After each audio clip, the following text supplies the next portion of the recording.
What up, TikTok fans? How you doing? We're broadcasting across all platforms right now on YouTube, on my website, on the Raging Bull website. So check this out, people.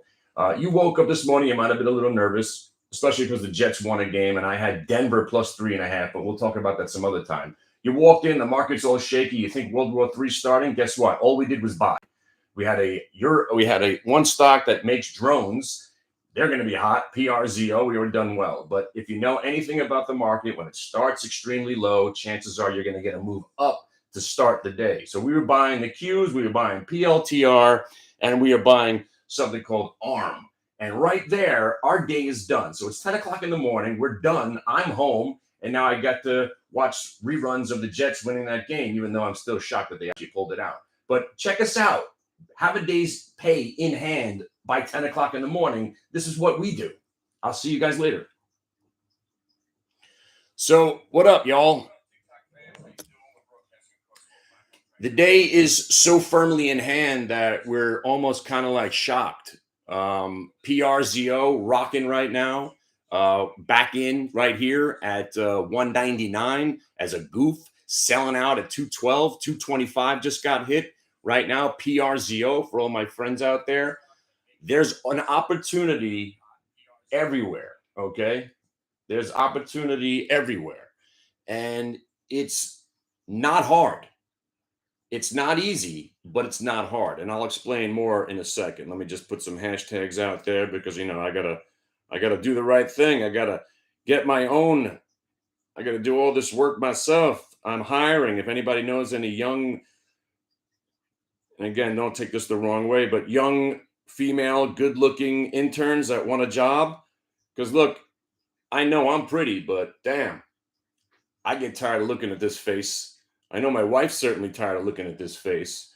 So I'm looking to hire. I'm hiring traders. I'm hiring interns. And if you just got paid on PRZO, now you know what it's all about, right? And you should know what it's all about because that's what just happened. Because that just happened. Because that's what we do. It's not about the end of days because the end of days is coming for all of us. Make money on your way to the end of days. World War III breaks out. Listen, I've been saying it for 15 years. It's going to come out of this region. And here it is. We're picking sides. Iran, Turkey, you know it's coming. So again, I'm armed and I'm ready, but I don't want to have that conversation right now. It's about making money, right? Make money in the face of everything that's going on. It doesn't matter. It doesn't matter. The computers don't know that Armageddon is at our doorstep. The money doesn't matter. The cash is in our accounts now, and there's nothing you could do about it. There's nothing anybody could do about it. If you bought PRZO, just like when I said it at 198, and I'm regretting selling it for 1/8 of a point and a quarter, and I'm not even in it anymore on its way to 250 here. But make money. Understand why that was a buy this morning, why it was a short, and then why it was a buy again. And you'll understand markets. If you can make money on one trade, you can make money on any trade because it's the same trade. It's the same day. It's the same attitude. I came in this morning. The last thing I wanted to do was talk about stocks. All I wanted to do was talk about my dad. And, you know, again, I've got cousins in Israel that I've never even spoke to. And now I'm concerned. These are family members. You know I know I don't talk to them. They're my dad's second cousins. We've maybe corresponded once, but it's in the back of my mind now. In the back of my mind is that society stinks. It does. Hate will never be destroyed. Vote Glick. I'll help it be destroyed. But again, it's another story for another day. What are we doing now? I can jump off now and do anything I want with my life because I have a skill set that takes these opportunities, and like an opportunity on Friday, which was the top 10 days in trading history. If you didn't make money on Friday, and again, I'm trying to be less insulting, but I'm the warlock, and I don't care how you feel. Because when we're trading, you got to have your big boy pants on. Get your depends. Take your head out of your ass, right? I don't need to be nice when we're in the arena. This is the arena. This is the Coliseum. You want to make money or you want to be friends? We could be friends afterwards. So if you don't know what was going on Friday, if you didn't appreciate how amazing Friday was, and for God's sakes, if you lost money on Friday, you clearly don't know what's going on or what you're doing. And I'm not trying to be mean. If you lost money on Friday, email me.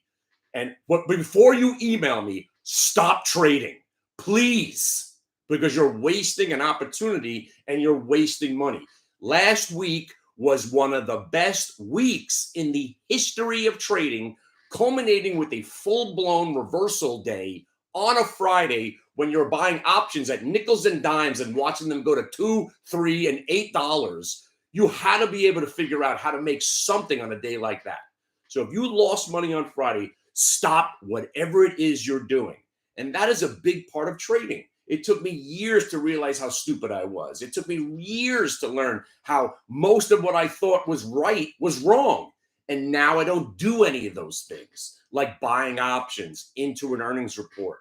It just doesn't work. So I don't do it anymore. Trading weird, illiquid biotech stocks generally doesn't work. So I stopped doing it. It works for other people. I don't have a good time with it. But that brings me to PRZO. If there's enough volume, then we could do whatever we want, because volume provides safety. Volume provides liquidity, which is safety. Volume provides you opportunity because now you have a stock that's moving with volume, tighter spreads, less of a chance of them being whipsawed, less of a chance of that halt, that you get halted and next thing you know, you're down 40%. There's flow, there's volume, there's a tight spread. The stock is amazing. I never heard it up until Friday afternoon. The drones, everybody's talking about it. We come in this morning and you missed the first move. Hey, is it okay to get in the second move? It certainly is, because the second move came back to the Vwap and then it breaks back out. So you could identify the risk. It doesn't mean it's going to work. It doesn't mean it's going to work, but risk reward is what this game is all about. And that's what it is. It's a game. It's a game. Treat it like a game that you couldn't care less whether or not you played. If you have any fear of missing out, you're on the wrong side of the trade. If you have anxiety when you trade, you can't do this. Put all that aside. The computers don't care.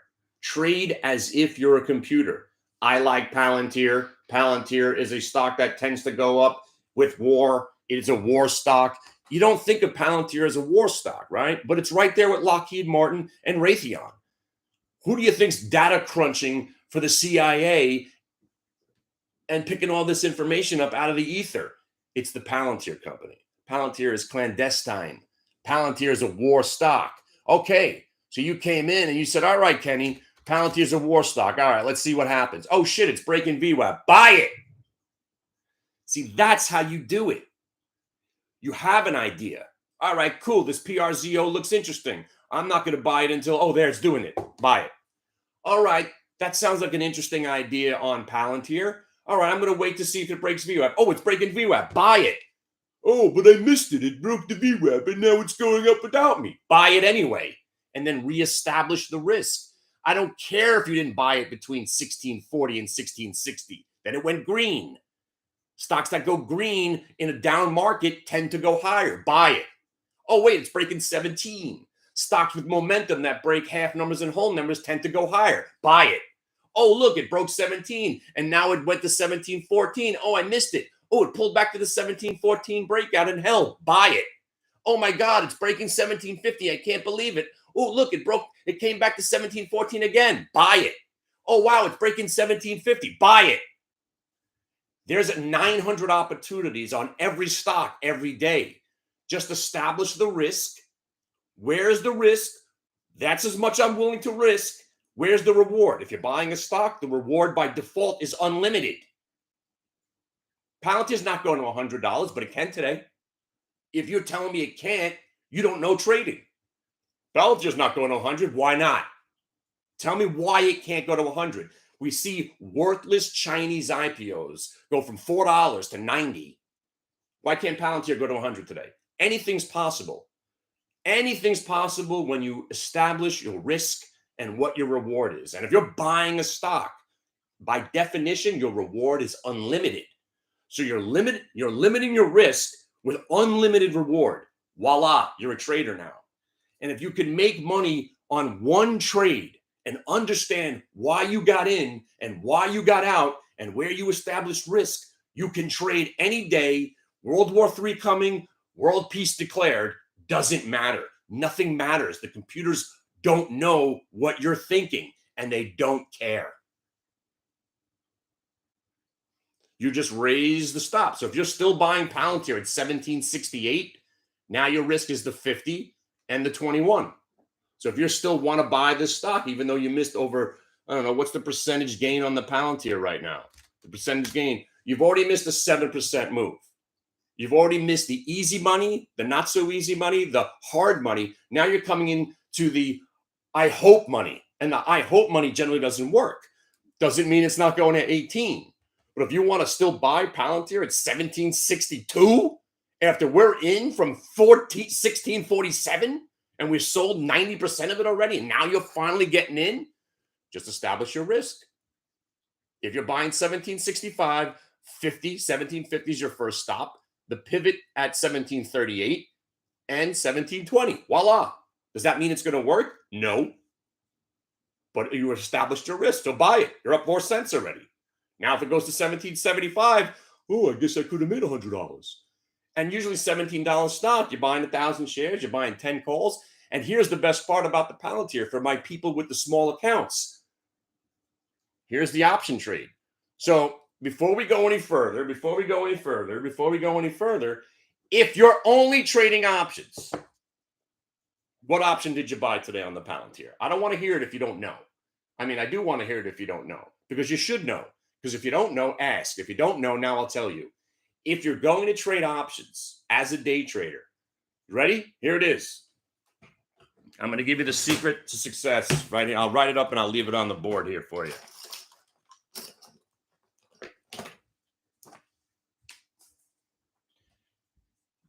In the money weekly option. Now, if you don't know what that means, if I say in the money weekly option, you go, what does that mean? You shouldn't be trading. Learn first. If you don't know what in the money weekly options means, if you don't know what that is, don't trade. If you're going, oh, so do I buy the $20 call for next year? Don't trade. If you don't know what you're doing, stop. Don't lose money. Give me the money you're about to lose to the market. Seriously. Give me the money you're about to lose to the market. Give me that money that you're about to lose to the market. Giving it to me will serve you a lot better. So if you're about to throw $1,000 away in the market, because you know you are, because you don't know what you're doing, why not give me the 1,000, spend 3 or 4 months with me, and I'll show you what to do. And don't put a trade on until the 3 or 4 months is over. Because 3 or 4 months from now, you will have the skill set not only to make money, but you'll certainly make the $1,000 back. Because if you're in PRZO, you already made the $1,000. If you were in the Palantir, you already made the 1,000. If you were in the Qs, you already made the 1,000. It's 10:20 on an apocalyptic Monday, and all we're doing is winning. And I came in as surly can be. Fucking Israel's being attacked, and I had the Denver Broncos plus 3.5. That's how good I am. I waited. I stalked it. I waited. I got Denver plus 3.5 at only minus 180. I was like, great. That's good, because even if the Jets win, they probably won't win by the field goal. And there I was. I'm like, oh my God, is this actually going to happen? The Jets are going to win, and I'm going to win the money. And then the fumble, and I'm like, don't run it in. He runs it in, and I lose. But you know why? That's why it's called sports gambling. But it was a good win. And you know they're not going to win too many other games. I'll win my money back. Did win on the other games. But again, this whole game that we play, remember that word. It's a game. Treat it as such. If you came in this morning with anxiety, and if you said to yourself, and again, I know it's only 10:20. Oh, man, World War III is breaking out. This market's going to crash. Is it? Is it, or does it not care? The market doesn't give a shit about anything. Because once price kicks in, the computers don't know Armageddon's here until they program it. And then the sell comes. And then if this price breaks, then this price breaks. If that price doesn't hold, then we go to the lower level. If that lower level doesn't hold, then you go down more. And that's it. So if the market starts to go down again, then you sell it. Right now, you're milking these trades on the long side. And that's it. The day's over. You've won.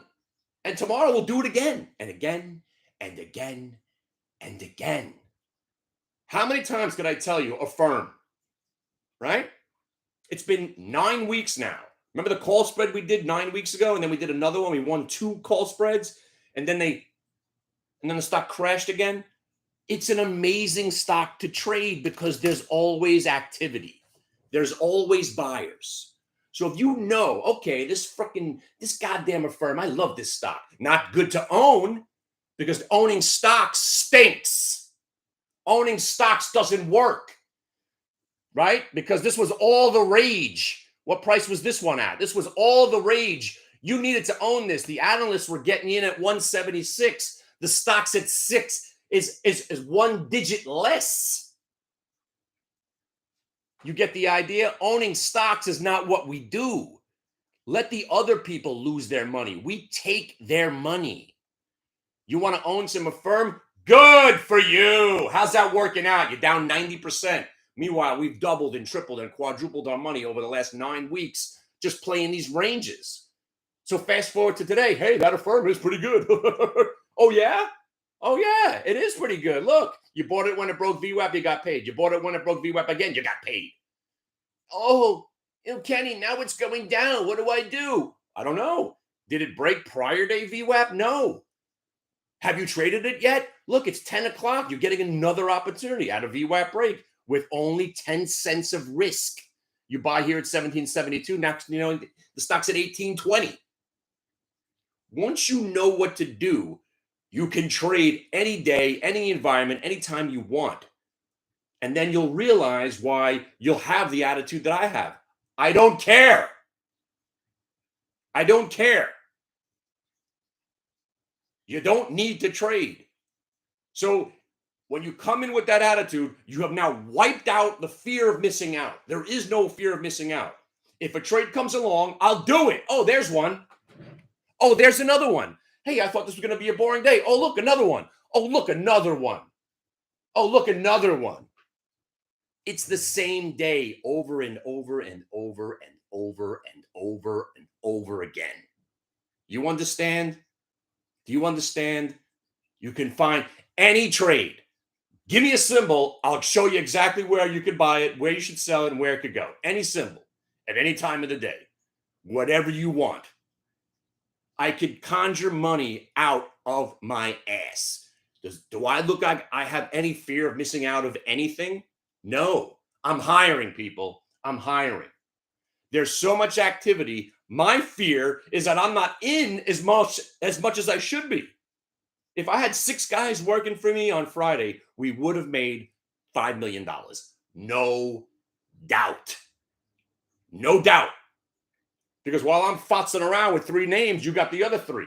And while he's on with the other 3, Elaine's got the other 3. And then Elaine's got the other one. Spiffy's over there with 2 of her own. And we're all collectively trading like the Borg. And we look up at the main P&L and we're up 5 mil. And everybody gets paid.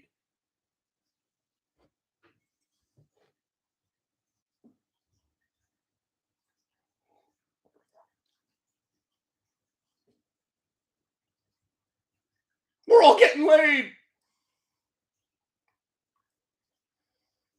So use the VWAP as a validation tool, right? This is what you do, right? Don't trust me, all right? Think of me just as I'm a charlatan, by the way. Fraud, I don't trade, I know nothing, right? And that's my default. I know nothing. I have no idea. I'm never putting on a trade. I haven't made money since 1998. I blew my account up in 2012. I haven't traded since. Maybe that's the truth. Maybe it's not. Doesn't matter to you. Because if my job is to guide you and find ideas and set them up for you and teach you the setup, I'm the best at that. So what the hell do you care what I'm doing with my money? You shouldn't. But I'll tell you this right now, I'm willing to give people my money. That's how confident I am in what I do. But if you don't follow the rules, you don't have more than one chance. One strike and you're out. Tolerance is at 0. I'm not here to babysit nudniks who think they know more than me. Nobody knows more than me. Nobody. So do the trades that I'm telling you to do, and I'll give you the money. Nobody knows more than me. Nobody. Nobody's better at this than me. Nobody. Right? We've established that. That's not even we're not debating that. So if you're putting on a trade that you think is better than something I'm suggesting, you're already fired. Just take my trades. Take my trades. Take my trades. Take my trades.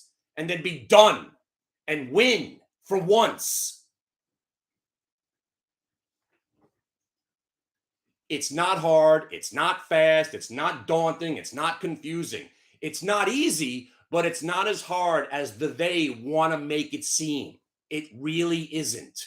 I know coming from a guy that's been doing it his whole life, but it's a day like Friday coming into today. If you didn't understand what happened Friday, it's not. Well, they misinterpret the economic data, and that's why people started buying in the afternoon. Shut up! They misinterpreted the economic data. That's why they started buying in the afternoon. Are you out of your mind? The market went up on Friday afternoon because of that's the computers talking to each other. One price begets the next price. That price begets the next price. The computers don't know. If this price breaks, then this, then this, then this. Then the options started exploding, the lack of liquidity, you had the gamma burst, and that's what caused the rally. Economic data. The fuck out of here. Economic data hasn't meant shit since 1978. You remember when the market did that year? Nothing. Because interest rates were 12.5%. You didn't have to put money in the market. The market's rigged. It's a video game. Treat it like such. You're getting 5.5% in cash. There's no reason to own. There's no reason to own. Play the game, put it in cash. Play the game, bet against the Jets. Play the game, put it in cash. And that's what you do. And by 10:30, you're laughing and giggling around.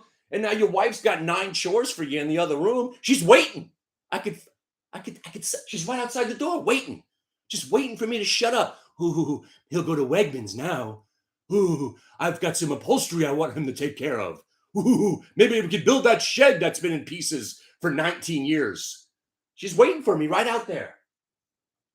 I can sense it.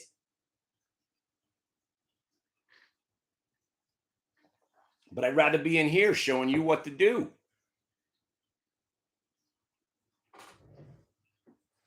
That's right, Riptide. And by the way, my skeptics, where are you? I love the trolls. I love the skeptics. I love the charlatan finger pointers. I'm the worst. But for some reason, people really dig what I do. And they wind up staying, sometimes for years. It's amazing. A guy that is absolutely clueless, no idea, never trading, loses money every year. Why do people stick around? Why do people like me so much? I don't know why. I just don't understand it. There's got to be something to it. Come check it out for yourself. See, that's the whole thing. That's why I do it the way we do it. And I could just stop talking right here and just let my buddy Solid do the rest of the talking for the rest of the day, because that guy knows what he's talking about. We know what we're doing. That's the end of the story. And once you know, we can establish what we know, and we can bestow that knowledge upon to you. And then you're set.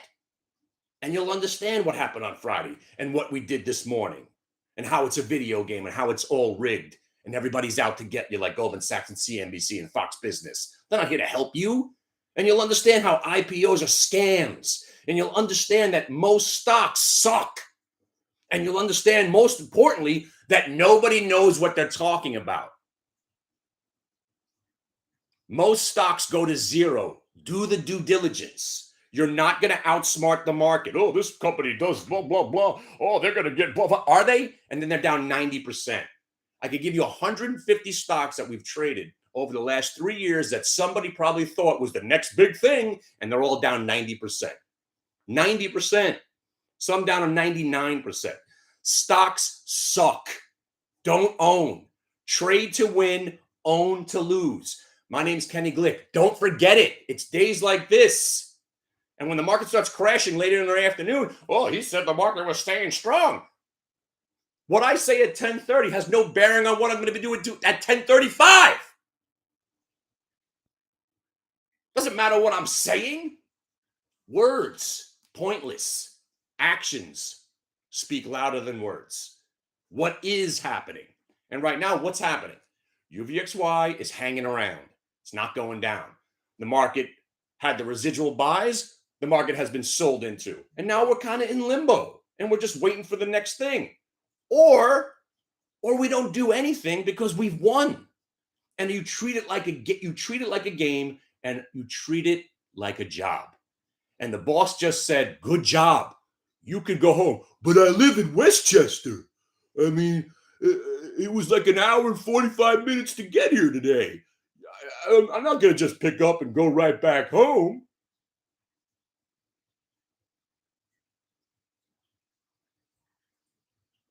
Said the guy that blew his account up and then called me out of the blue 2 years later, told me he got divorced and he wanted to borrow money from me. What? Aren't you the guy that called me a bad word? Aren't you the guy that said, if I was a good trader, I'd be able to figure out how to trade the afternoons? And I told you that I don't need to trade the afternoons because my mornings rock, and you're an idiot. And now you have the nerve to call me? It's a true story. This asshole calls me 2 years later. "Oh, I heard you're funding traders again." Not you. Come to the website.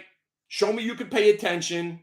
Put some paper trades on, some real trades with small size, whatever. Just show me you can pay attention. Show me you know what in the money weekly options means. Show me that you know what the hell you're doing as far as order entry, and I will give you the orders to enter, and you will make money.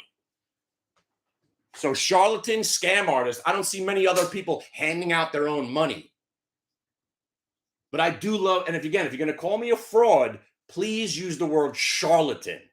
And if you're going to insult me, let me read to you how it should be done. Let me get to it. By the way, if you really send me an insulting email, I save them for all time and space. This is my favorite email. I've had some other ones. This is the best one. Dear fuckhead, you intellectually devoid Neanderthal. You are an immoderately dejune and inordinately puerile imbecile. Nothing more than a pathetic charlatan and profligate villain, purporting to be a clairvoyant and to possessing peerless business acumen. Why charge money, you parsimonious dolt? Can't you comprehend that you're not funny and your supposed métier as a trader is incredulously apocryphal and dubious? Vapid fool, be gone! Which is the greatest close to any argument, and I still use that today. Vapid fool, be gone! That's how I'm going to dismiss that's how I'm going to dismiss people when I start debating when I run for president. Vapid fool, be gone! The adults are talking.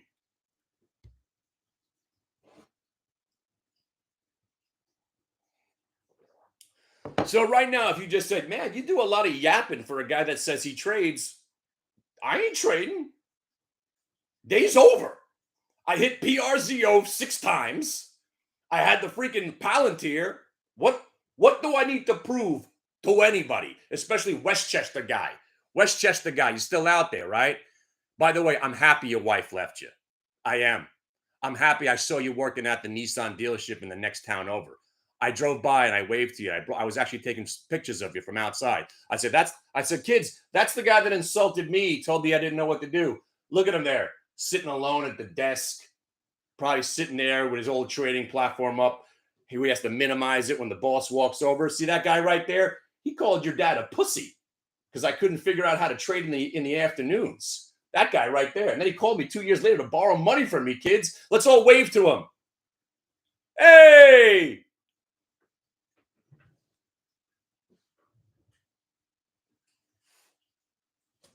Just do the right thing. Do the right thing and you will be rewarded, not just by me, by life. And by the way, one more time for my Vwapian brethren out there, my people that have been struck down by gurus, misinformation. If you got a guru that's talking some shit, tell them to call me. I'll put up $1 million to shut them up, whoever it is. Let's go.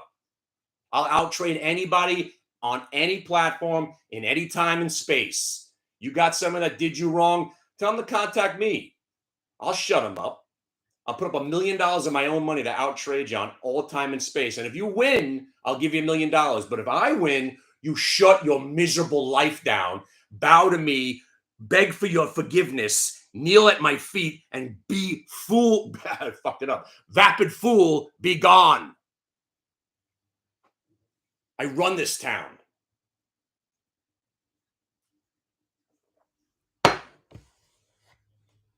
I'm not joking. Humble trader, I'm talking to you. You think she's got something on me? The humble trader? The fuck out of here. With a 2.1 million people watching this wannabe Susie Orman? The fuck out of here. I'll fucking own you. I'll own you. That's why I'm putting up a poll here. I'm going to start doing pole dancing. I mean, nobody wants to see me doing pole dance. I'm going to hire a pole dancer to just dance while I trade. Maybe I'll get 2.1 million views too. And then I'll interview a bunch of people that don't know what they're doing either.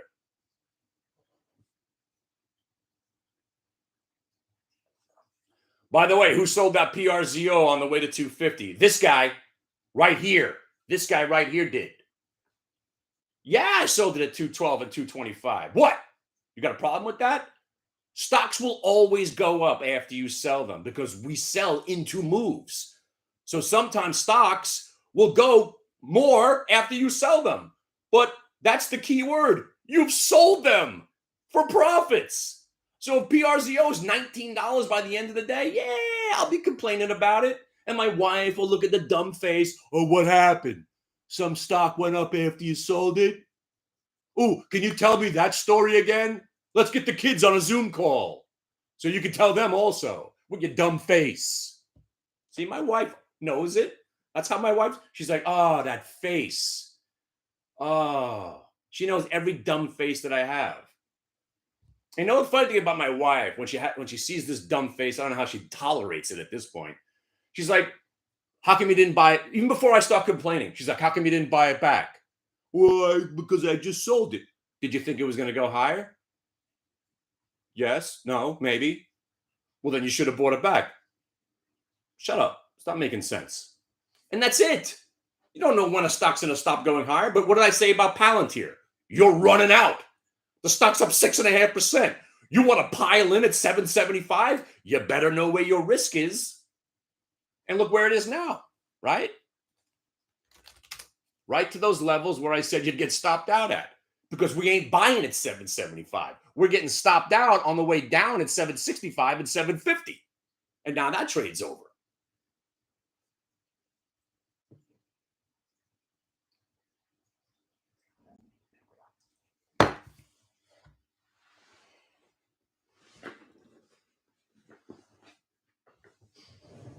And by the way, I know you guys aren't following my gold trade, right?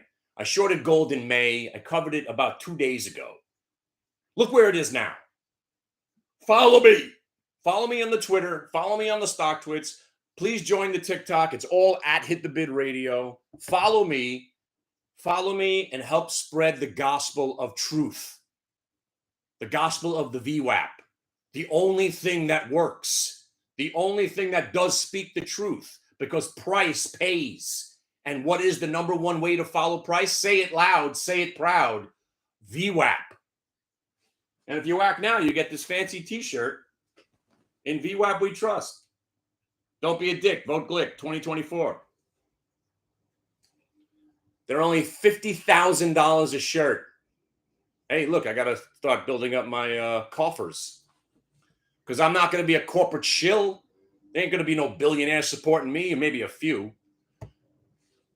because I'm coming for them too.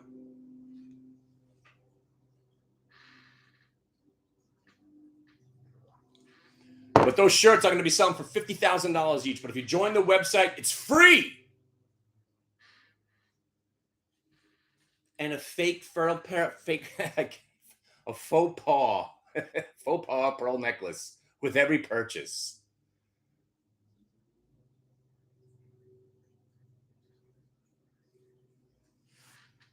By the way, man, I think I might have done a backspin at this birthday party that I was at. I am not right.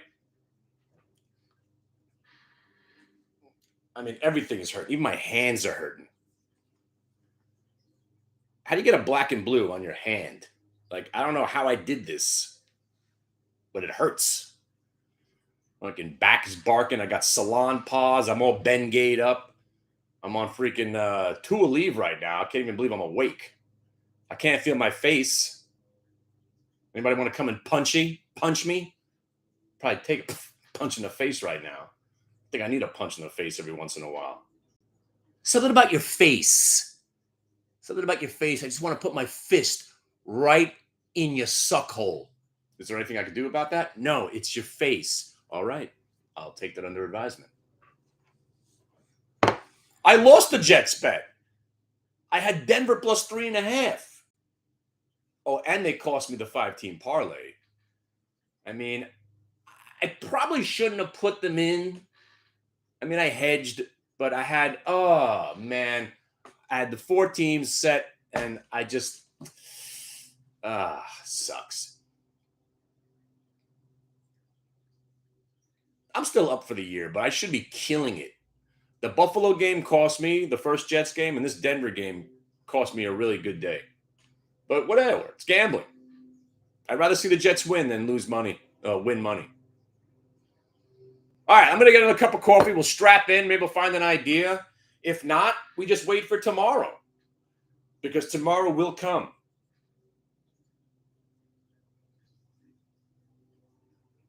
All right, I'll take any symbol. We'll analyze it, and we'll all sit here for the next hour just going over what you want to talk about. Because I'm so diggity done that I'm so damn happy. I don't even want to put a trade on right now. Because if I lost money right now, it would ruin my good mood that I'm in. So let me go take some more leave, do a bag of Coke, and I'll be right back. What?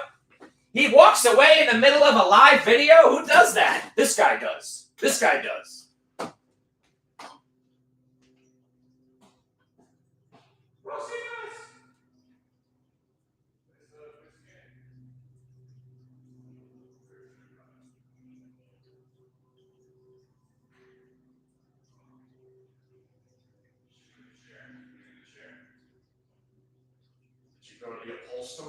The upholsterer.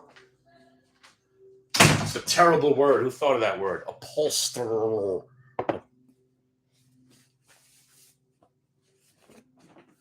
Who's going to be in Virginia? Guys want to hang out with me and my family? Drinks are on me. We're going to JMU game. Be there, 12 o'clock. I'll be in the parking lot. I'll be the one wearing a white sweatshirt with JMU on it, as well as another 30,000 people. It's White Day. For a second, I was like, Virginia, White Day. What am I getting myself into? And then I said, no, you just have to wear white. Oh, okay.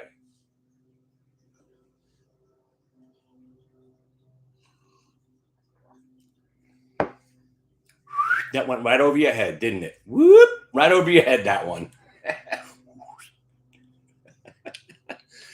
Oh, man.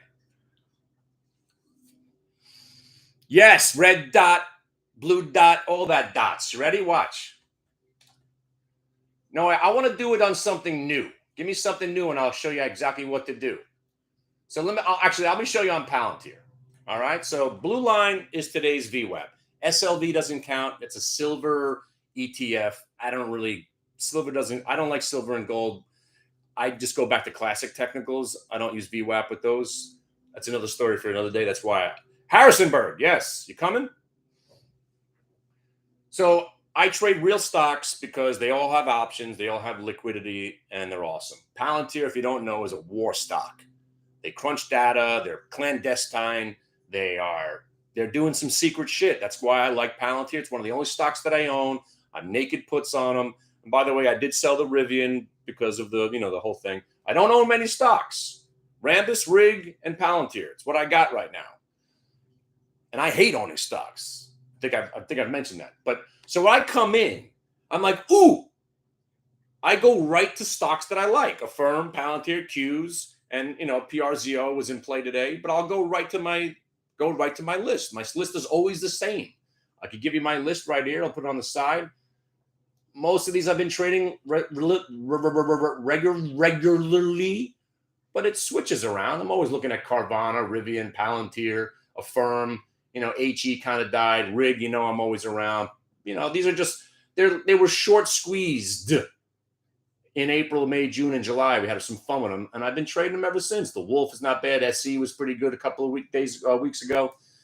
But generally, I go back to the same stocks over and over and over again. So I walked in today. I'm like, ooh, if Palantir's down, I'm in. I was already looking to buy the stock just on the dip because it's a war stock. It goes up. Now it's just like Raytheon and Boeing and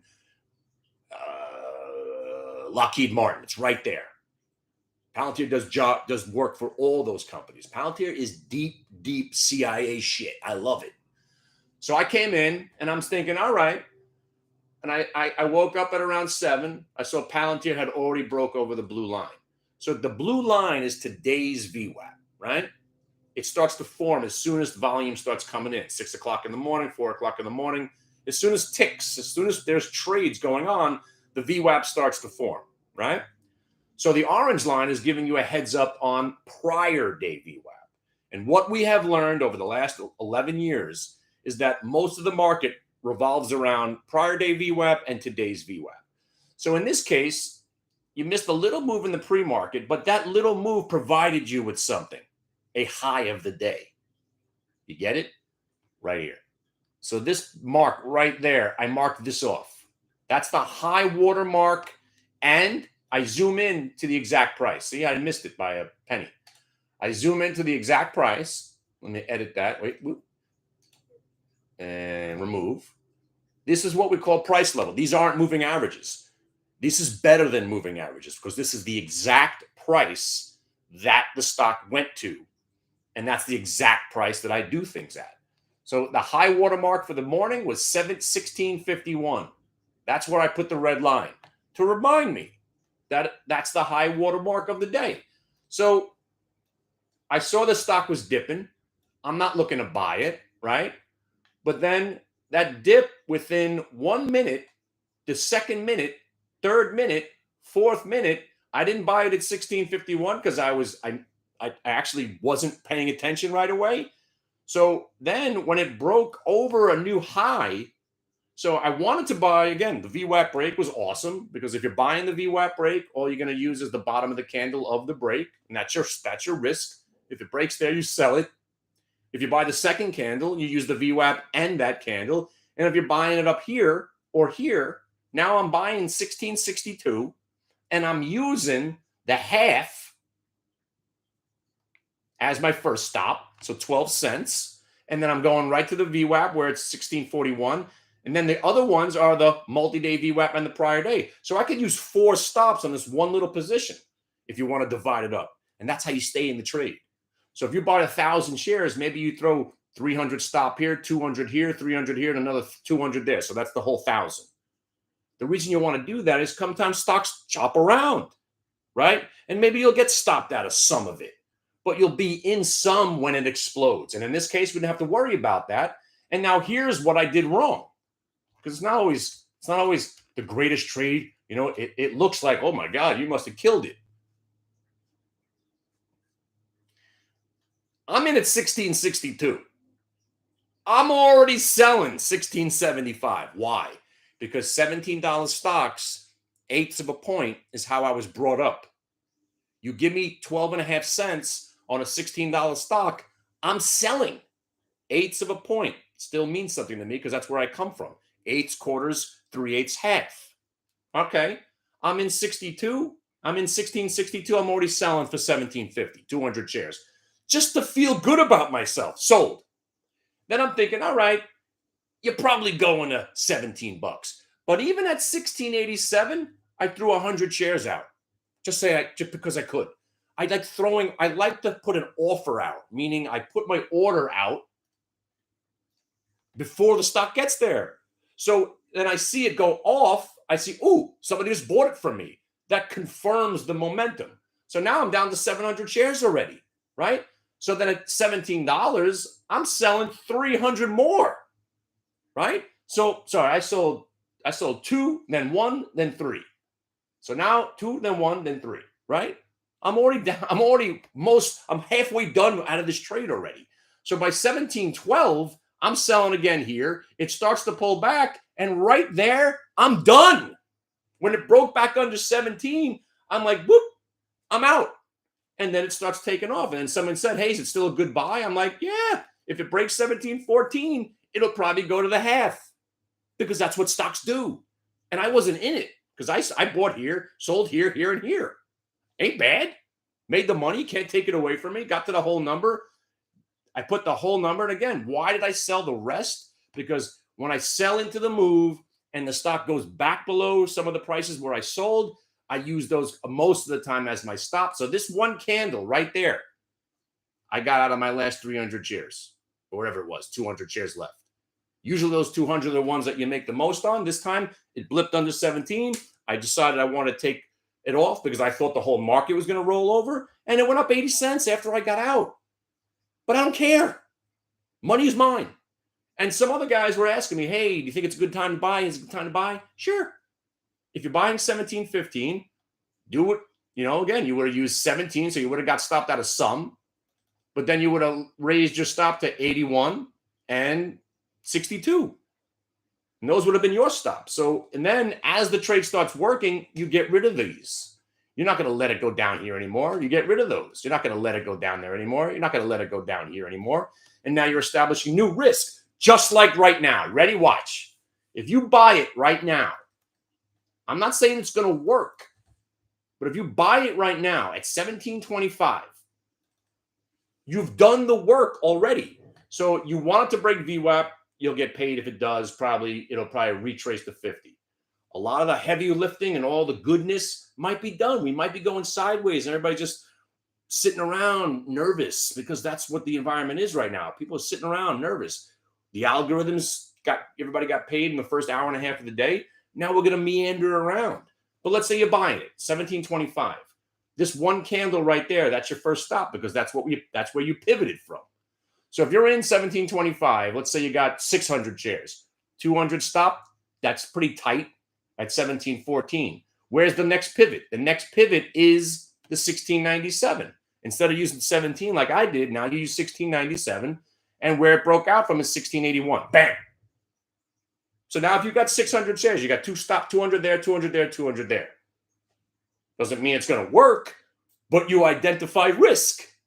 And as long as you're identifying the risk, now your feet are up on the desk. You want to call hope and faith on the line. Ooh, make my stock go up. But that's why when you're coming into 11 o'clock and you've already had a nice day, you take your size down. You've already had a nice day. You don't want to blow it. The trade's setting up for you. You give it a shot with some tight stops, and voila, you're a disciplined trader. Or go back to PRZO, right? Dude. Now, do it. Do it. Do it. Who cares? You got an ass crack VWAP break right here, 212. And if you're wrong, you're out at 196. That's it. It looks pretty good. The better trader you are, you see the double bottom here, and you've already started to buy this at 2. But now you're breaking an ass crack and a VWAP. Buyers will show up right there at $2.11. And then they'll use the stop. The double bottom is their stop. So this candle right there, 196 and 191. That's it. That's what they'll do.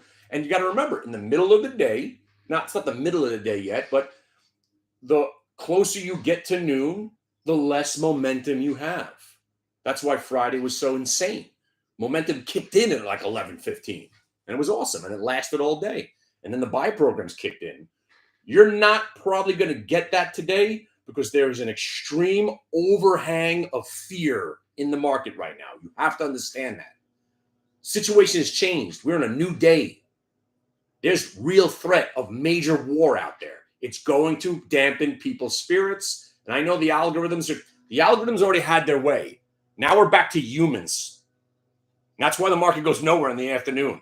Because the humans are all sitting there mulling about what they want to do next. You want to be involved in the computerized moves. Computers don't care. That's why most of our days are happening. You know, you get some pre-market action, you get some opening action, you get some, you know, I love 9:45 to 10:30, and then you start to meander around. All right. Before I got to go eat something because I haven't eaten yet. Give me some ideas. Give me some stocks to look at. I'll show you where the ins and the outs are.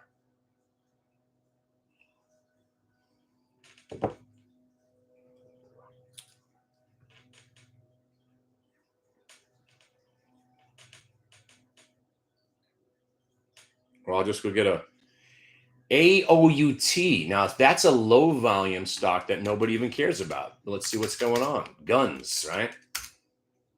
Yeah. When your chart looks like Morse code, it's not a day trading stock. That's something that you buy, you hope, and you lose. Generally. This is not a day trading stock. The only time I look at AOUT is when they report earnings. But if I had to choose, I wouldn't want to be in it unless it was over $10. Looks like it's headed down to 9. And this is dead. Awful. I hate this stock, by the way. No offense. And I used to like it. Complete fail. The whole spinoff from Smith & Wesson. Garbage. But you know what? You see that spot right there where it couldn't break? The stock gets over 1145. Let's say you sell it today and go, you know what? You're right. The stock does stink. You sell it. If you ever seen it break out of this bottoming formation, this is a 3-year just awful chart. It breaks here, you're probably onto a rally. Roblox. Oh my God, another turd. Hang on a second. When the turd turns better, it's better. So the 3-year Vwap, we had some fun with this. This was the Josh Brown stock that we caught off those when he sold it. We bought it. Same thing with Rig, by the way. And it did work. Turned out it worked. Our entry price was $771 and $745. Cashed out of some today at $8. I'm not selling all my Rig. You know how I feel about it. I think it's still going to 15. But anyway, here, Roblox. Here, go back to the 1 minute. Obviously, you had some buying coming out of the gate because that's stocks were being bought. Then you got what I like about this chart right here is that it broke down, right? And then it broke back above the VWAP. So this right there gives you the new trade. You've seen, all right, I like this Roblox. I missed it. All right, it's coming down. What do I do now? All right, cool. It's breaking back over the VWAP. I can buy it here and just use the pivots as your outs. There's only one there. And then the closest one is basically right here. So if you're a buyer at 30.05, your first stop is 29.94 and your second stop is 29.85. Clearly defined. Starts to rally. And next thing you know, you've risked 20 cents and you made yourself 30 or 40. That ain't bad. And it actually doesn't look bad right now because it's hanging out. It's glued to the VWAP. You're trying to find support at the prior support. It doesn't look bad right now, except that you're really running out. You could feel the market's run out of steam. We're just floating around right now. It's anybody's guess. UVXY is still green. You're not really bullish when the UVXY is still up $1 at 11 o'clock. And a lot of what we're seeing now is residual buying from Friday. Friday caught so many people off guard. So you had this insane turnaround on Friday, met with the beginning of World War III. It's a very, very confusing situation mentally right now. But if you just trade price, it kind of cuts through that. Roku. Buy it, right? You just got the sell-off. The sell-off didn't break down. It's back above the VWAP. I would have been a buyer right there. 70.28. It's still a buy because now you're breaking prior candle. It's still a buy. So now you're looking for it to retrace from back to where it came from. It broke down from the half. You're probably going to see the half. gets over the half, chances are you're going to go back to where it rallied from, which is the prior day VWAP. Now, these moves would be better if this market was a little bit more energetic right now. It's kind of sluggish. I'm telling you. The big move of the day might have been over. And if anything, the fear might come back. UVXY over 18 later today, we're going down. If UVXY is over 18 later this afternoon, there's no way the market's going to be up. So if you're thinking there's going to be some miracle turnaround like we had on Friday, you're not going to see it with UVXY up a buck. But buying Roku at the VWAP, 730, got your 750. That's a day's pay right there in these 3 candles. And at the half, what happens at the half? You will see sellers. Things happen at halves and wholes. So you'll see some selling. And then the stock will try to reestablish a new level of support and then try to go higher. And that's it. It's just about reestablishing the risk. And that's why trading stocks like PRZO up 80%, by definition, is insane. But it keeps holding upper support, right? Still above the 2, chopping around, ran out of steam right here, but still not bad. The sellers will get very aggressive. And again, this could be even turned into a short later. It breaks under the 195 and breaks over to the 191. This thing's going to 181. And then again, just like every other pump and dump, it could be back to $1.56 later. Or if it just stays up here and establishes a new support level, that's when the thing explodes and you'll see this thing at $5 at the end of the day.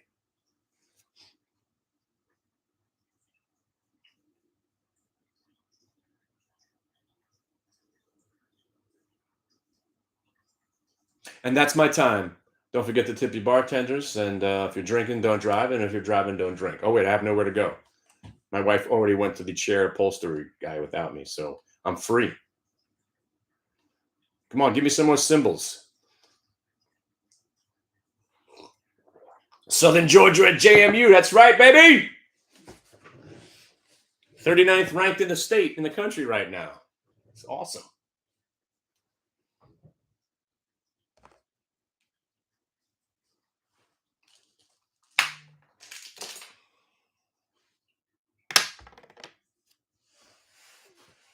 It's fun. We're kind of like a real team. I never thought JMU football would be any significant. Yes, that's what I meant. And here we are, man. I can't wait. You want to try to go for 5-0 or 6-0 or something like that? I forgot what it was.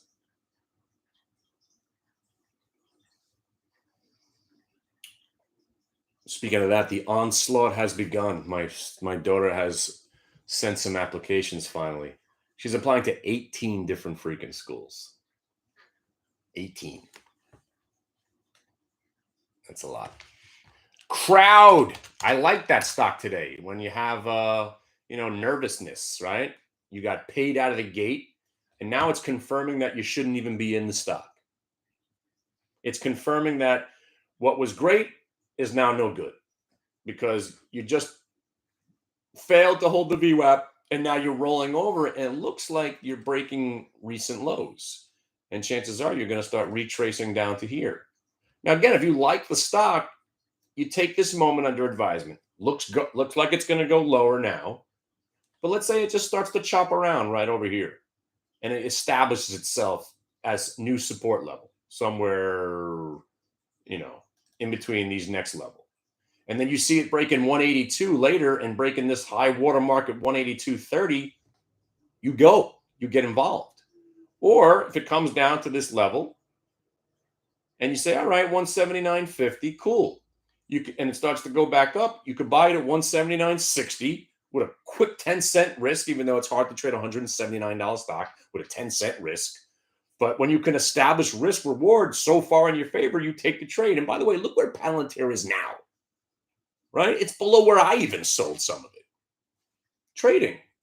You'll be unhappy forever because, again, when stocks keep going up after you sell them, it's annoying. That's why I hate bull markets. But days like today, you give a stock a half an hour, and then where I sold it a little bit premature 2 hours ago, I'm like, oh, cool, now I don't feel so bad.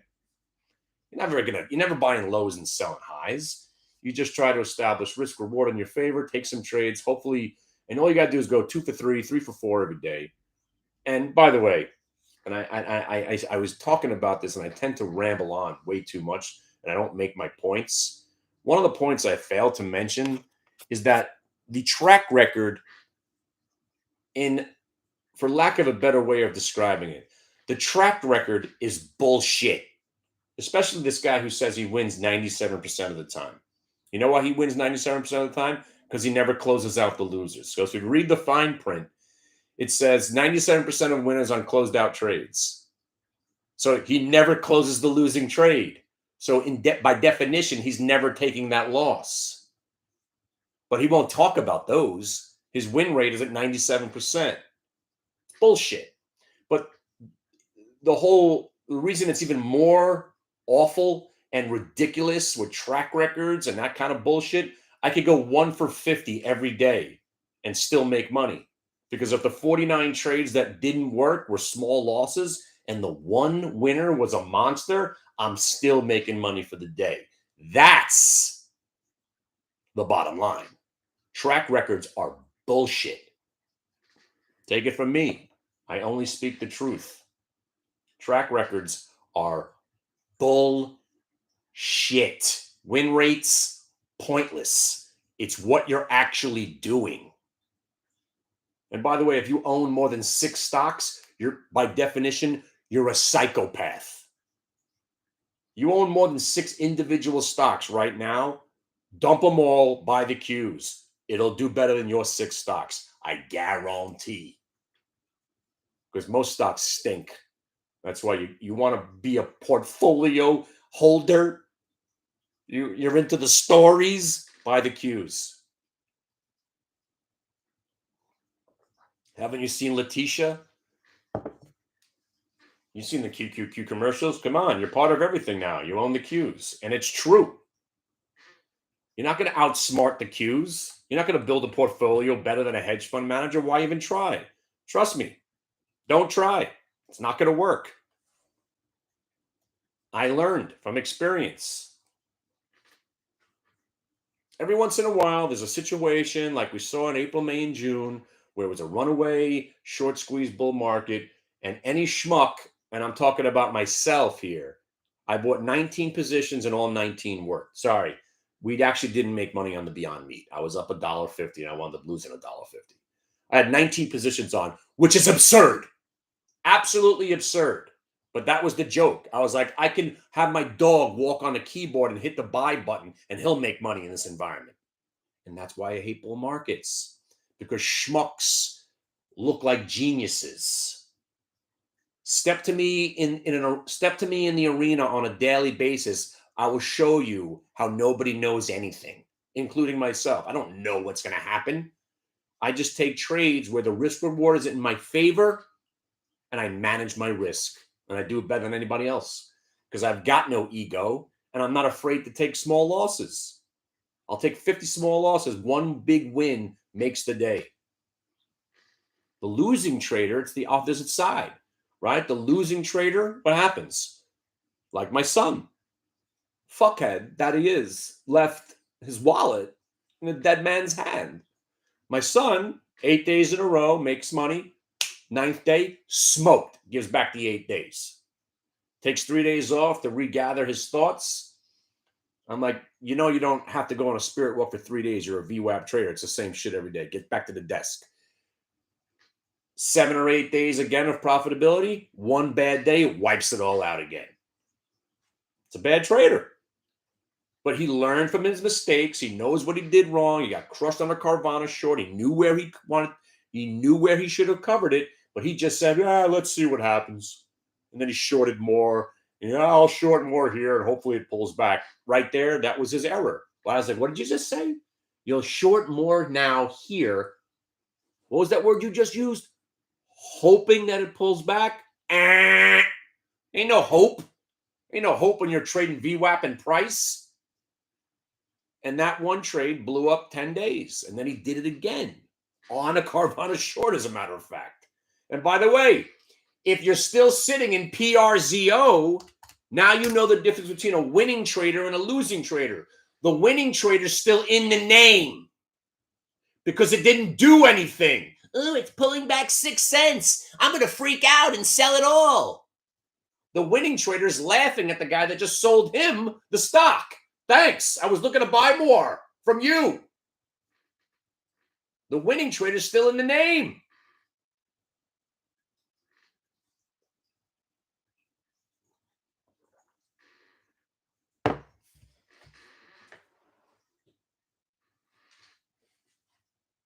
But Kenny, that 4 cents really scared me. Did it? Did it? Then this is not for you. If you're buying a $2 stock, right? If you're buying a $2 stock at $2.12 and it pulls back 4 cents and you're freaking out, this is certainly not for you. Deal with it. Look at yourself in the mirror. Say, hey, it's not for me. I know myself. I can't handle this. It's not for me. Because it's not for everybody. And especially if you can't hold a $2 stock with a 4 cent pullback, when I told you exactly where the risk was, boom, boom, and boom, and you're sitting there going, well, I got. If you just said, I was nervous, there's nothing to be nervous about. Either you're going to make money or lose money. That's it. That's the worst thing that's going to happen. And now you're sitting here going, oh, do I buy it back? Oh, I just sold it. Oh. Did you? Why'd you sell it? And if you sold it, why did you sell it all at one price? Don't you see how the rules come back to play 2 seconds later? Don't sell it all at one price. Know exactly where you're going to sell it. Risk reward defined. Doesn't matter if it works. As long as you identify risk.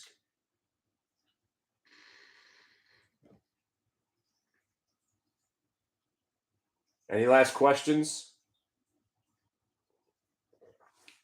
Can we start singing songs now? Who's playing football tonight? You know why Monday Night Football was created? For gamblers who lost all their money on Sunday trying to win their money back. You know that's why it's so popular, right? Don't bet on Monday Night Football. It's a losing game.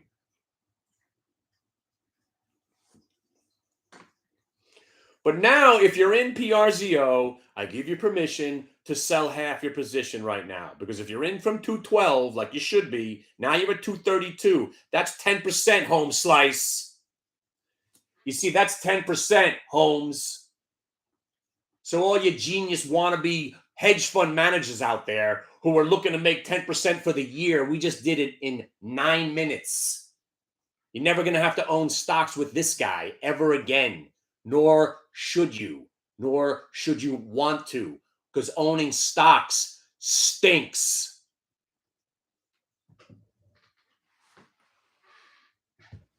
You see my fancy socks? Look at those bad boys.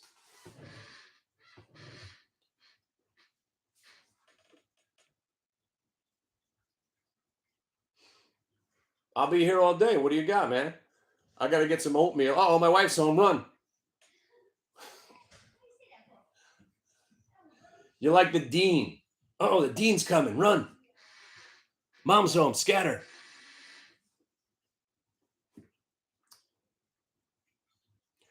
Ross wants to know, why is WW up $1.50 today? That's funny. Someone thinks it's World War stock. Yeah. That's actually probably why it's up. No joke.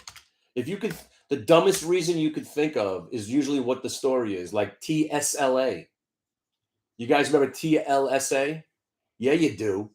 You remember TLSA? Come on, you all know TLSA, right? It's Tesla. The stock was ripping. When Tesla was going nuts every day, this stock was going up because people were typing in the wrong symbol and just pressing buy. Anybody in PRZO right now? Anyone? Mr. Skeptic? I just gave you 13% right here. I got you 13% right here, Mr. Charlatan. Are you in it? Does anybody care if I'm in PRZO right now? If anybody cares if I'm in PRZO, get up and leave. Nobody should care what I'm doing with my money. But you should be in it because you established risk. Ass crack, VWAP breaks. Work. You care what I'm doing with my money? My money's in cash. I'm buying guns, ammunition, and freeze-dried food and body armor. I just spent $1,700 on a bulletproof helmet with a shield and night vision that's on its way for $6,000. I'm going full battle mode. That's what I'm spending my money on. Because when the shit goes down, I got a bulletproof cup. Nobody even thinks of that. I was like, oh shit, that's a good idea. What if I get shot in the nuts?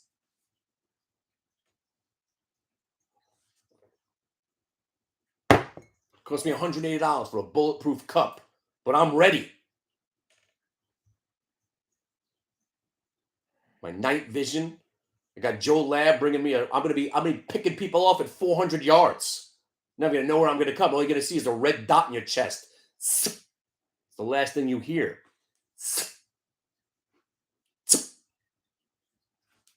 Take you out from 400 yards. Training my wife now.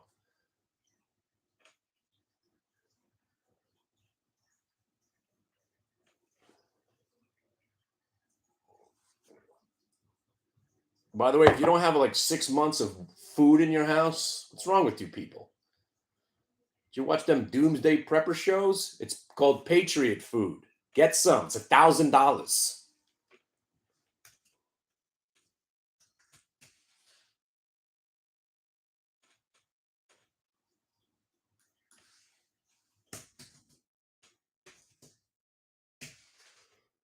Here. Oh, here. Patriot, my Patriot Supply. $243 sold to you. Get yourself a couple of buckets of some freeze-dried stuff and you're good.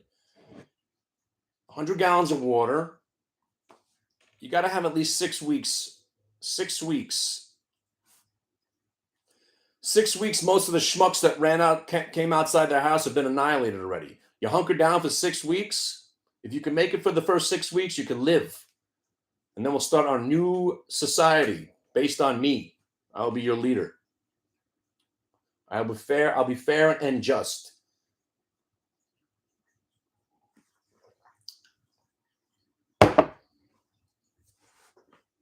But don't cross me.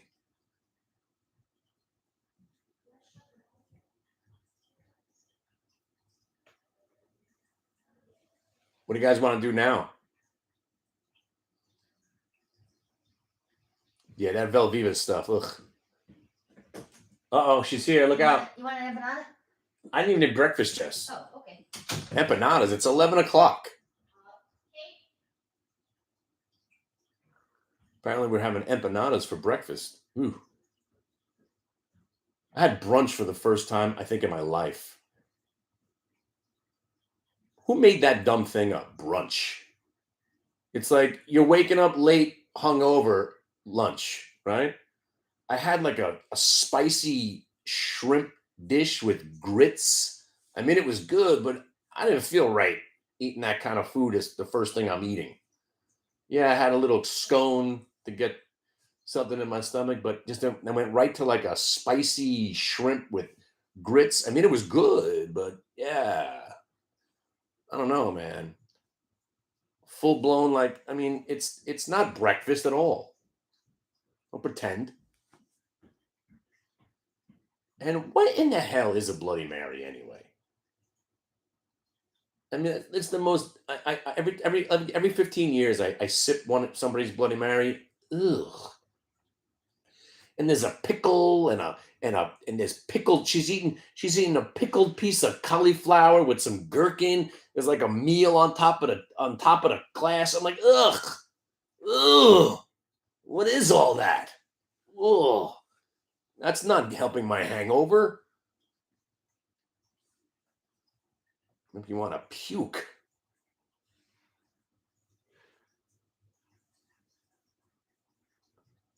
We went to this famous, what's it called? Saint Laurent. But the guy was in the news. Him and his wife, they created this restaurant. I felt like I was in the movie Menu. I was waiting for them to lock the doors and like eat us or something. But it was good food. We had a good time. I did the Running Man for way too long. My thighs and my calves or my knees and my back are still hurting. I think I might have tried to do a backspin. Shit gets ugly. When I'm doing backspins, you know I'm having a good time, but I'm always paying for it.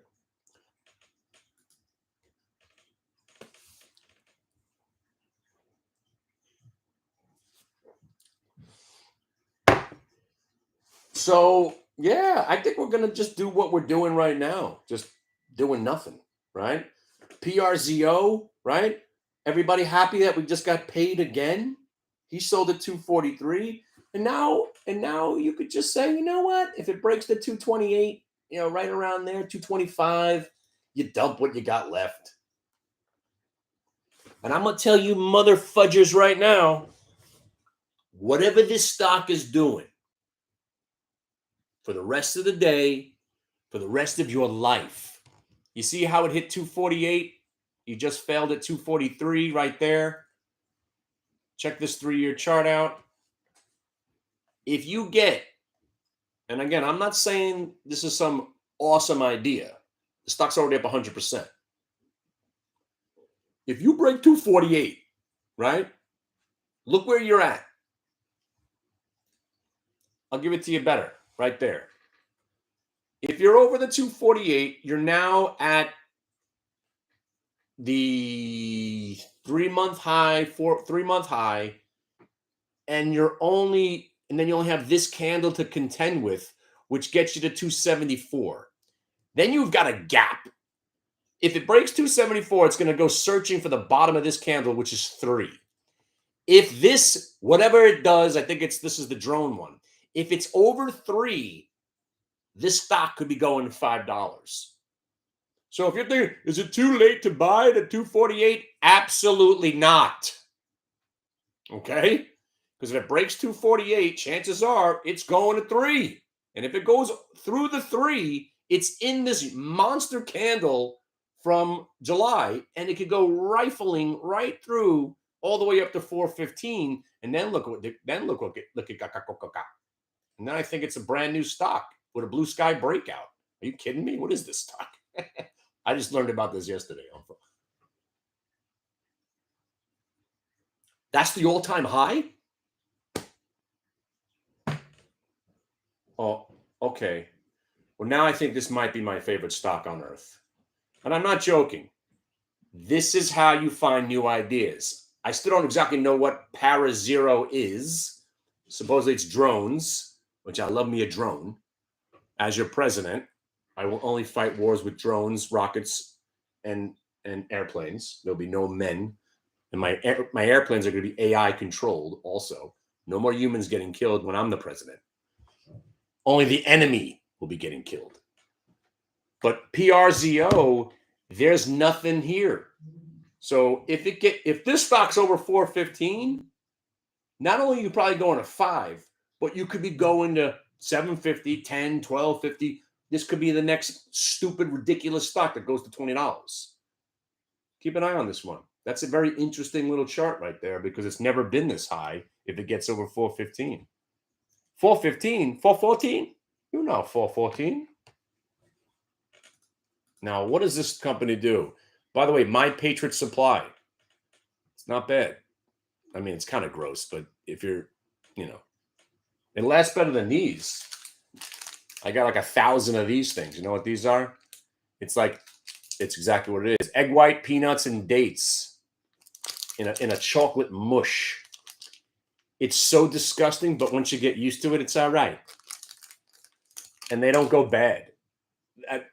You could have these sitting in a drawer for like 3 years. It's still the same chocolate, disgusting mush that it was 3 years ago. And you get your little protein out of it.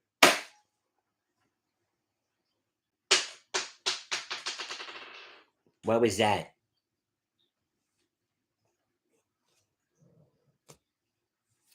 This market is holding up considerably well, right? Don't you think? As we cross into World War III and possibly World War IV and V. Strange lives we live. Yeah, PRZO, low float, 108 million shares on it, too.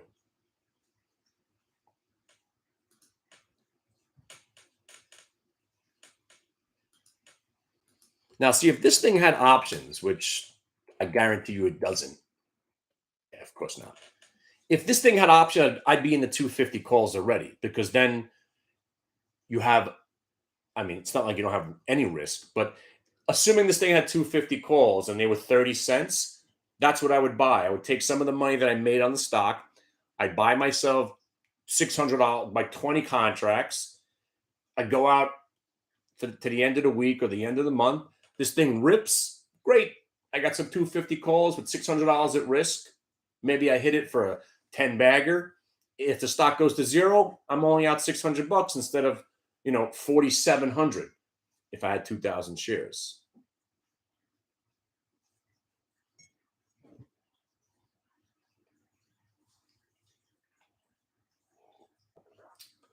But you're not seeing much red on the screen right now. That means the speed of the scanner is getting a little bit faster. There's more and more new highs being hit. The breadth of the market is expanding bullish. UVXY still above 1728. I figured it'd be under 17 by now, but this market's starting to feed on itself.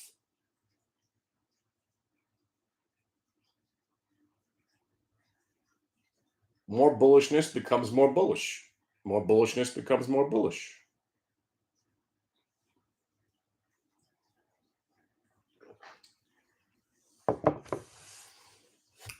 I see what you see. Do you see what I see? Do you see what I see? That's coming. Carvana's coming. Let me see. I haven't looked at Carvana all day today. Not bad, right? You missed it once, you missed it twice. Comes back to the Vwap. You reestablish your risk. You can buy it off the Vwap using this little blip right there, and this one down there is your stop. Boom. Not bad. But if you don't mind me eating oatmeal in front of you and chewing disgustingly like in your face, I'll just stay on all day. By the way, speaking about chewing in your face, have you seen the panda eating the big carrot? I mean, don't you love that panda? I could watch that panda eating those big carrots for like an hour. You ever watch pandas eating food? It's therapeutic.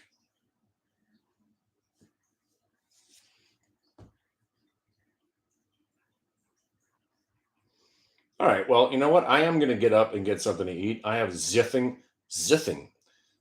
Zithing is zero and nothing. That's a good word. I have zithing going on. I have zithing going on right now. I am short some UVXY calls because I'm assuming that they're going to disintegrate at any minute. But nothing big.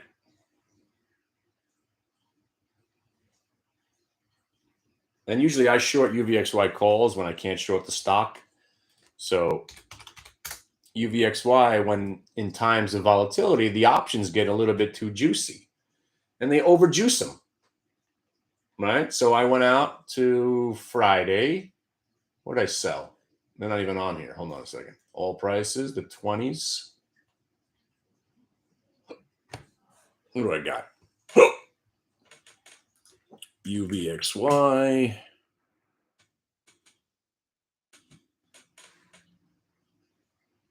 What did I sell? Something for a quarter.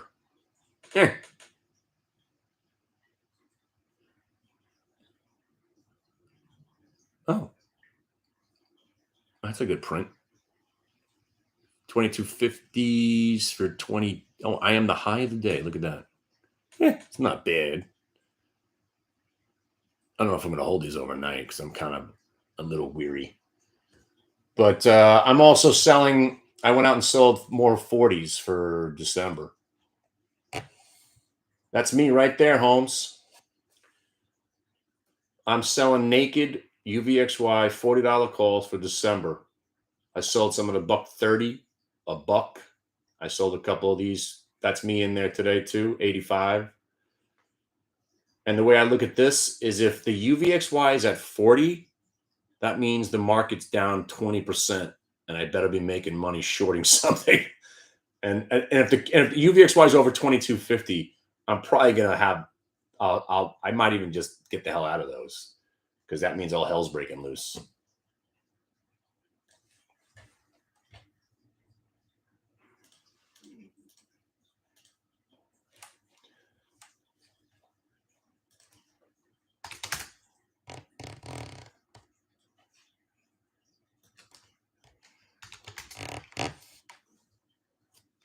It was a long and now it's a short. Looks like it just got confirmed as a sell. Is it trading? Looks like it's halted on that chart. Oh no, it's just sitting around.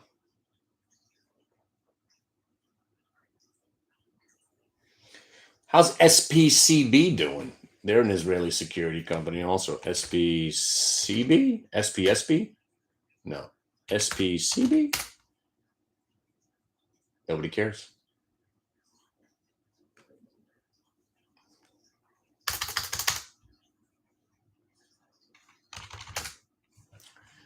But right now, the market is unusually strong. Now, wait a second. Now, before we do anything else, have I mentioned the market's rigged?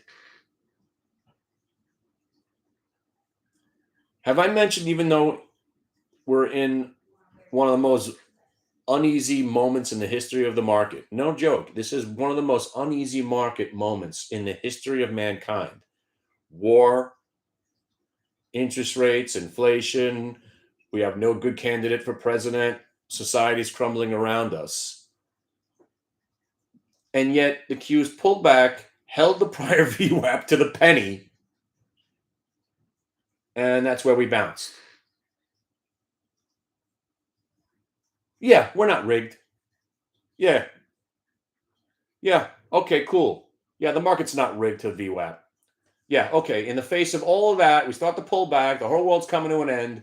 Yet we just held at my orange line and bounced for another day's pay. Yeah. It's not rigged to price. No, the VWAP does nothing to do with the market moving up and down. No, nothing at all. I'm going to go eat some blueberries. I'll be back. I'm just going to let it run. You guys hanging out, YouTube?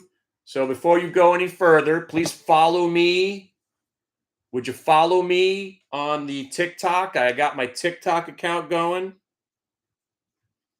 And apparently I bought a 4-coin set. Ooh, I did. You guys into silver? I'm buying. I bought a 4-coin 2023 Morgan Peace Silver Dollar NGC MS and PF70 first day of issue 4. And by the way, I was watching this commercial. Is it wrong that I get sexually aroused by coins? I have a problem, right? I mean, they're doing this obverse. Just the word obverse gets me excited. I haven't bought anything in a while. I'm watching this and I'm like, I'm getting really excited. And then I'm thinking to myself, what's wrong with me? And then I was like, you know what? If the guy's asking $900 for them on this infomercial, I could probably find them for $200 or $300 less. And I did. Ooh.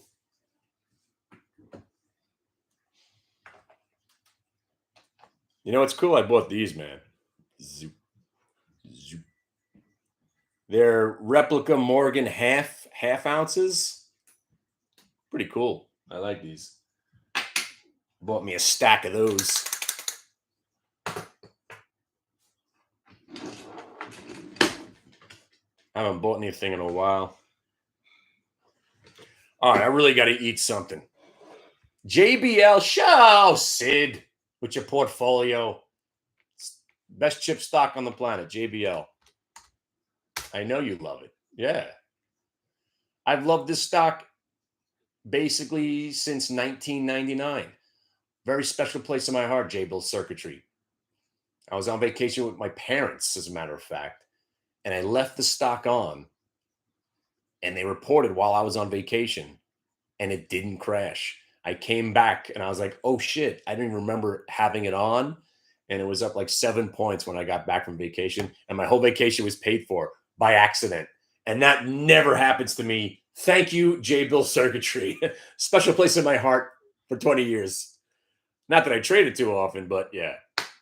But mind you, PRZO, come on, people. Look what it just did. It's holding the upper support. Bum, ba-dum, bum, bum.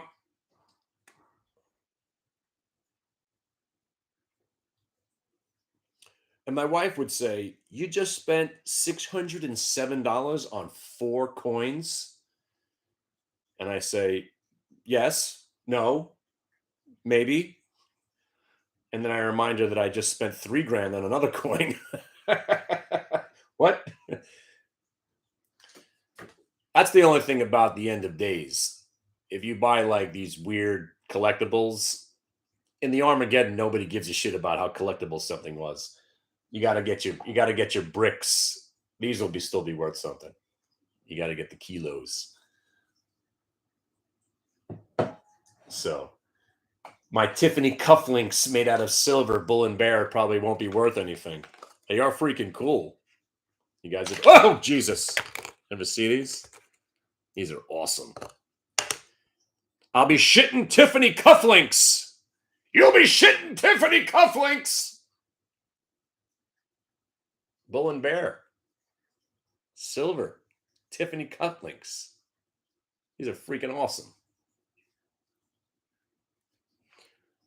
And I want to thank my buddy. He was moving, and he said, "Look, I found these Bull and Bear Tiffany cufflinks in my house. You have any interest?" I'm like, "Oh, do you know who I am?" and he gave them to me for helping him move.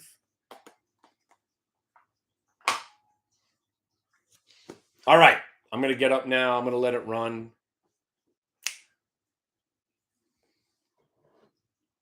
Wait a second. Uh-oh. Wait a second. A gaming company out of Pakistan, and the symbol is GPAC? That sounds too racist. Are you sick? I thought you were making the whole story up. GPAC?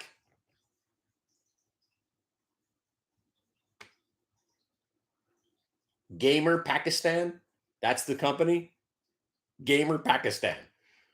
By the way, I do love the Pakistanis. Faisal Babar used to protect me when I was a kid. If it breaks 4, it's interesting. You're only risking 16 cents. But you could have fun with Gamer Pack. Go have fun with that. I'm going to go eat some oatmeal. And by the way, PRZO looking good. I'll be back. Oh, wait, you see what happened? I didn't even say what I wanted to say. Follow me on TikTok at Hit the Bid Radio. And if you're offended by half-naked women dancing around, don't be. That's my wife, by the way, in the video. You guys see the video of my wife? I took it down because she was like, don't show me on the TikTok. I'll put it up. If you guys want to see it for 1 second, I will unrelease the video, but my wife's friends will probably tell her that I did this.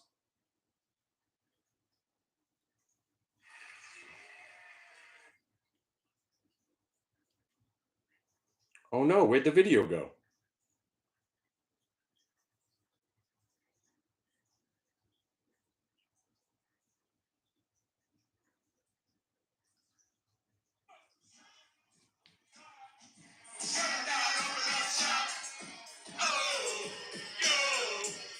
That's all you get.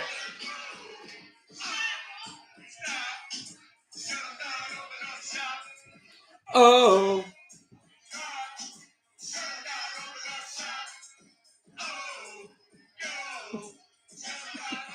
You know it's crazy when a bunch of white people are getting down to DMX at midnight.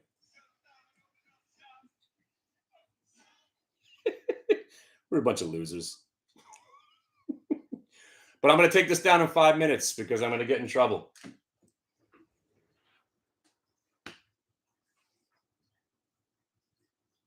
All right, PRZO, if you're still in this, we are 10 cents away from glory or a glory hole.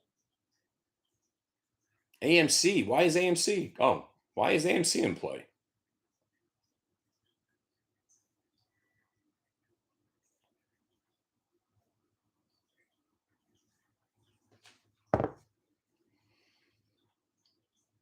So anyway, my TikTok videos, yeah, I'm trying to keep what I normally takes me 2.5 hours to say to 60 seconds. It's good practice.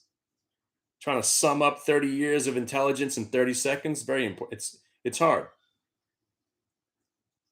I'm practicing. It's very hard for me to just pull myself away from the desk, but I'm telling you, while I get up, make sure PRZO, it's going to do it. It's going to do it as soon as I walk away.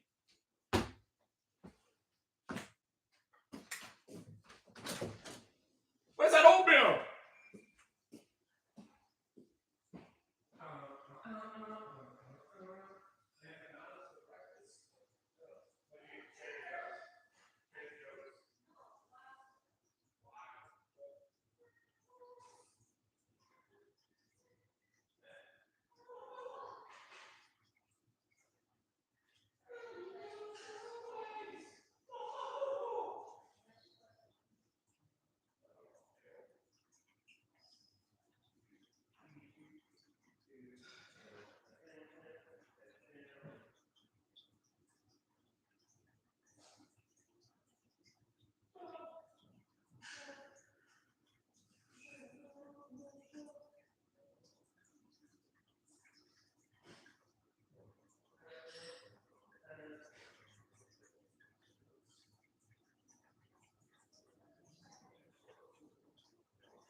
Today's show brought to you by Purely Elizabeth. For all you doomsday preppers, you need to have stuff in cardboard that you could just add water to live. I'm telling you, I think I could live what's in my house for a good. I could probably go 2 months without leaving my house.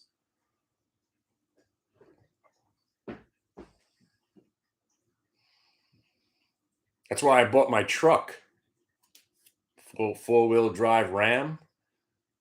After those 6 weeks, I'd have to drive over the burning rubble of society as we begin to rebuild. Yeah. I'm not as crazy as some people, but I have body armor, lots of weapons, plenty of water and food in the house. What I don't have is I need steel shutters. There's too many ways to get into my house. But I've got 4 people here. Well, now I got 5. I got to get my Nana to start shooting. We could protect all the entrances. I got a basement we can hunker down into. Yeah. I was thinking about building a trap door to escape my house in a tunnel into the next area, just in case I had to flee. But I can't get a permit for it. And the people at the township think I'm nuts now. They're like, so wait, you want to You want to, what do you want to do? Yeah, I just want to tunnel my way out to Route 9. They're like, no, sir. I was like, well, then I'm going to run for mayor.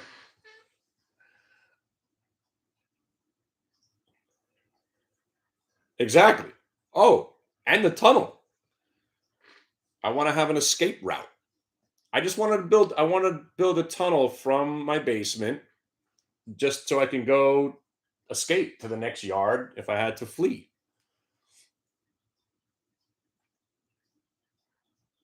But I couldn't get a permit.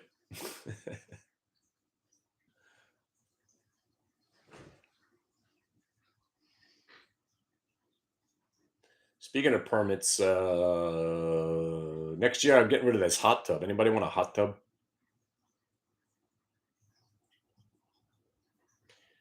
Hey man, this Packy stock you got me into, it ain't working too well. Nah, I didn't buy it. I'm not even want to joke around. Is it really a gamer stock out of Pakistan? Is this the purest play? If you're looking for a pure play Pakistani gaming stock, here's the one. Oh man.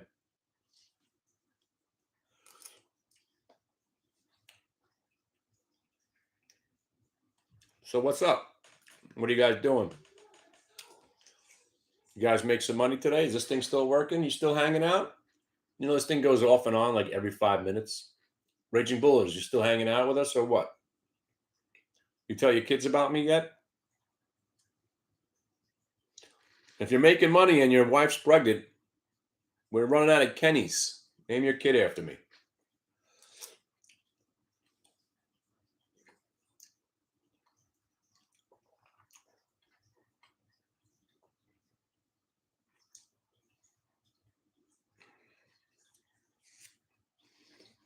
I got to tell you, we really nailed this day. There is squadoosh going on right now, and it's awesome. 3 for 3 into a squadooshy kind of day. Awesome. I don't got to push it. But yeah, PRZO looks good still. I mean, again, if you're going to raise your stop, and let me get rid of all these drawings, right? So now it's a brand new trade. Let's say you're still in it. That's one of your stops. So that's 223. And 215 is your other stop.